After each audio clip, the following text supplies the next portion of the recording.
বাড়িতে পাস্তা তো প্রায়শই বানানো হয়, তবে আজকের এটা ছিল Indian style egg chicken pasta বা রেড সস পাস্তা, যেটা আমার অল টাইম ফেভারিট।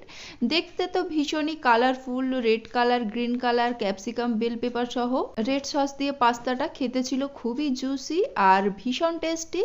তো তোমরা কারা কারা বাড়িতে এইভাবে পাস্তা বানাও আমাকে কমেন্ট করে জানাও। আর যারা এখনো পর্যন্ত কখনো এইভাবে পাস্তা ট্রাই করোনি, তাদের জন্য আমি পুরো রেসিপির লিঙ্কটা ডেসক্রিপশন বক্সেও দিয়ে দিয়েছি। তো ইন্টারেস্টেড থাকলে লিঙ্কে ক্লিক করে গিয়ে অবশ্যই করে রেসিপিটা দেখে নাও আর বাড়িতে বানাও। তো লিঙ্কে ক্লিক করে গিয়ে পুরো রেসিপিটি দেখে নাও, কারণ আমি সঠিক পরিমাপ সহ একদম ডিটেলে তোমাদের সাথে এই Indian style egg chicken pasta বা রেড সস পাস্তার রেসিপিটা শেয়ার করেছি। আর আজকের এই ভিডিও ভালো লাগলে ভিডিওটিকে লাইক করে দিও, তোমার ফ্রেন্ডস অ্যান্ড ফ্যামিলির সাথে বেশি বেশি করে শেয়ার করে দিও। আর যদি আমার ভিডিও তোমাদের ভালো লাগে তাহলে আশা রাখছি আবার নেক্সট ভিডিওতে তোমাদের সাথে কথা হবে। Bye bye.